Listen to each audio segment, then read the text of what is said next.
il fuoco c'era sempre, ma era nel sottobosco, era contenuto perché stamattina col lavoro dei volontari, il lavoro dei mezzi sono riusciti a contenerlo.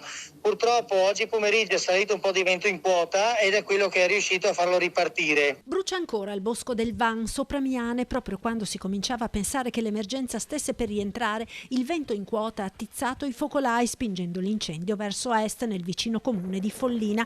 Il rogo sta tenendo impegnate le molte forze in campo: 3 elicotteri, le squadre dell'ABAV e della Protezione Civile, i vigili del fuoco ed un Canadair. E proprio il rifornimento d'acqua dell'aereo ha messo in evidenza il dramma della siccità. Troppo basso il livello dell'acqua nel lago di Santa Croce, che dista poco più di 20 chilometri dal luogo dell'incendio. Il Canadair è stato costretto ad arrivare fino a Jesolo per rifornire i serbatoi con l'acqua del mare. Poi il rifornimento nel lago è riuscito, ma il sottobosco continua a bruciare.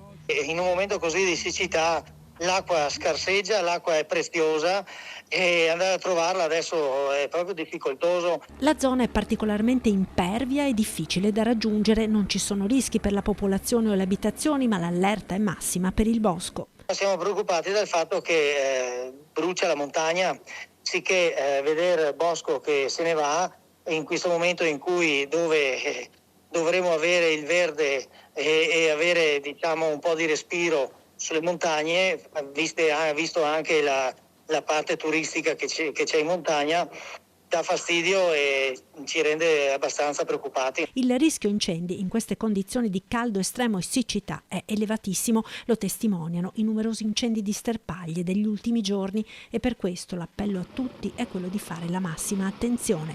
Anche solo battere con la bicicletta su per con i pedali di bicicletta su per un sasso, alle volte può innescare una scintilla. Quindi stiamo attenti a quello che si fa, perché è molto pericoloso, la siccità è grave in questo momento qua.